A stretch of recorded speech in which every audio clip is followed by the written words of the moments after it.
Israel kembali menuai gelombang kecaman usai melancarkan 2 serangan double tap yang menewaskan puluhan orang termasuk 5 jurnalis. Disebut double tap karena serangan pada Senin 25 Agustus 2025 itu diluncurkan secara masif, beruntun, dan mematikan. Serangan itu tak hanya menewaskan jurnalis, namun juga sejumlah tenaga kesehatan dan kru tanggap darurat yang tengah bergegas ke lokasi kejadian setelah serangan awal. Para tokoh dunia serta pemimpin negara segera bersuara mengecam manuver Israel yang dianggap serampangan dan melanggar HAM secara terang-terangan. Seperti apa kronologi serangan double tap Israel itu dan seperti apa dampak yang ditimbulkannya?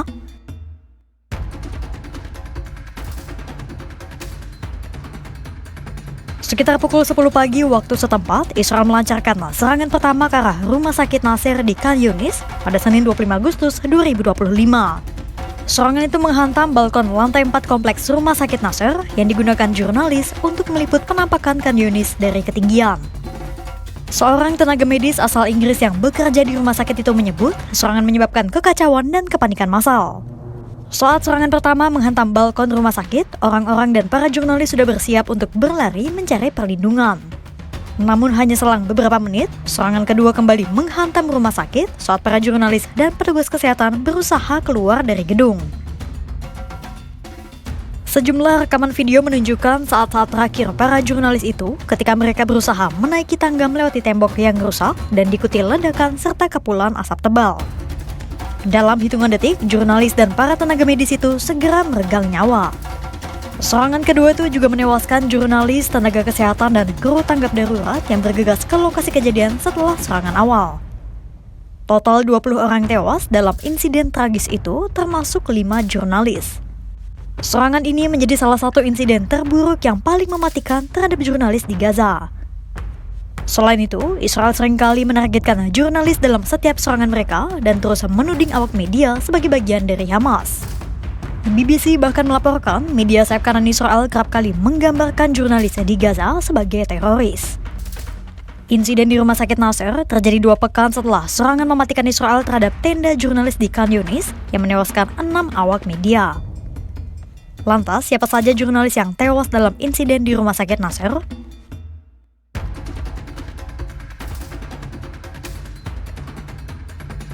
Untuk kesekian kalinya, jurnalis menjadi target serangan mematikan Israel. Serangan di Rumah Sakit Nasser menambah lagi daftar kematian penyuara lantang penjajahan Israel di Gaza. Pertama, ada Maryam Daga, seorang jurnalis lepas berusia 33 tahun yang bekerja untuk Associated Press sejak Perang Gaza dimulai. Daga telah berpesan kepada para koleganya untuk tak menangis saat pemakamannya. Jurnalis itu juga menitipkan sepucuk surat wasiat untuk anaknya yang berusia 13 tahun. Jurnalis lainnya adalah Abu Aziz yang bekerja di Rumah Sakit Nasser untuk memberikan laporan berita kepada media Middle East Eye dan bermarkas di Khan Yunis. Selama meliput perang, Abu telah kehilangan rumahnya sendiri dan sejumlah rekan kerjanya. Mohammed Salam juga menjadi salah satu juru warta yang tewas dalam serangan double tap Israel. Ia adalah jurnalis yang bekerja untuk Al Jazeera dan Middle East Eye. Keempat adalah Hussam Al-Masri, seorang juru kamera yang bekerja untuk Reuters dan tewas dalam serangan pertama di rumah sakit itu. Dan terakhir adalah Moaz Abu Taha, seorang fotografer lepas yang karyanya kadang-kadang diterbitkan oleh Reuters.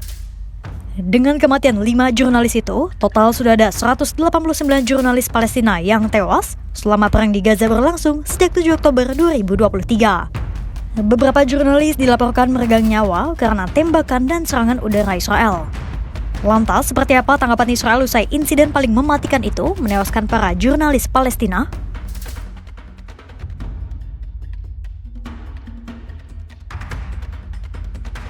Tanggapan Israel yang diberikan sama seperti pola lama. Para petinggi militer Israel mengaku akan melakukan penyelidikan awal sesegera mungkin. Having said that, as a professional military committed to international law, we are obligated to investigate our operations thoroughly and professionally. The Chief of the General Staff has instructed that an inquiry be conducted immediately to understand the circumstances of what happened and how it... Juru bicara militer Israel, Brigjen Evi Defrin juga mengatakan pasukan Israel mengidentifikasi kamera di atap rumah sakit sebagai properti milik Hamas. Pasukan Israel mengeklaim kamera itu digunakan Hamas untuk memantau militer Israel.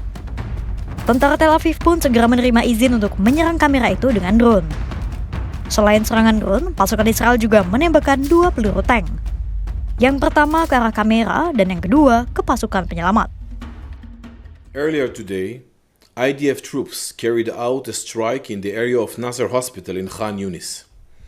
We are aware of reports that harm was caused to civilians, including journalists.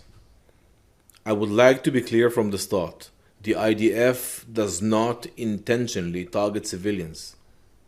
The IDF makes every effort to mitigate harm to civilians while ensuring the safety of our troops. Any incident that raises concern in this regard is addressed by the relevant mechanisms in the IDF. We are operating in an extremely complex reality. Hamas terrorists deliberately use civilian infrastructure, including hospitals, as shields. They have even operated from the Nasser hospital itself. Hamas began this war, created impossible fighting conditions, and is preventing its end by still holding 50 of our hostages. Sementara Perdana Menteri Israel Benjamin Netanyahu melalui pernyataan yang diunggah kantornya di media sosial X menyebut serangan pasukannya terhadap jurnalis dan tim penyelamat sebagai kecelakaan.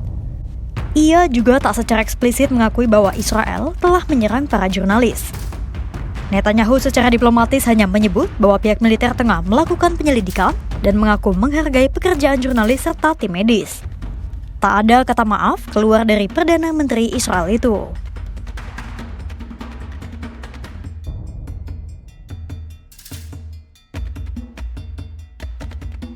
Komite Pelindung Jurnalis mengecam keras serangan tersebut dan menilai Israel telah melanggar hukum humaniter internasional. Sementara Sekjen PBB Antonio Guterres menyatakan terkejut dan marah atas serangan yang menewaskan jurnalis dan tenaga kesehatan. Menurut Guterres, rumah sakit dan pekerja media seharusnya mendapat perlindungan penuh saat berada di tengah medan perang. Sementara WHO menyebut serangan ke fasilitas kesehatan adalah pelanggaran berat hukum perang dan harus dihentikan. Uni Eropa, Qatar, Turki, Mesir, dan Yordania juga mengeluarkan kecaman serupa. Lepas serangan maut itu menghantam jurnalis, Presiden Prancis Emmanuel Macron pun segera memberikan tanggapannya. Macron mengecam serangan itu dan menyebut insiden itu tidak dapat ditoleransi. Melansir BBC, Macron menggarisbawahi bahwa warga sipil dan jurnalis harus dilindungi dalam segala keadaan. Sementara Donald Trump saat dikonfirmasi jurnalis Gedung Putih soal serangan mematikan di rumah sakit Nasser yang menewaskan 20 orang, termasuk 5 jurnalis, ia mengaku tak mengetahuinya. Presiden Amerika Serikat itu pun menjawab singkat bahwa dia tidak senang dengan kabar itu dan tidak ingin melihatnya. Tragedi serangan ganda Israel di rumah sakit Nasser tak hanya merenggut nyawa 5 jurnalis, namun juga menambah panjang daftar pekerja media yang tewas di Gaza. Hingga kini, hampir 200 jurnalis telah terbunuh sejak perang di Gaza dimulai pada 7 Oktober 2023 lalu. Namun, tak ada satupun pertanggungjawaban yang jelas dari pihak Israel. Double tap attack yang diujamkan Israel seringkali berakibat fatal bagi jurnalis maupun para penyelamat. Kondisi ini menjadikan Gaza sebagai medan perang paling mematikan bagi jurnalis dalam sejarah modern. Pertanyaannya, sampai kapan para saksi perang ini terus dikorbankan tanpa ada jaminan perlindungan dan keadilan? Pantau terus perkembangannya hanya di kanal YouTube Kompas.com.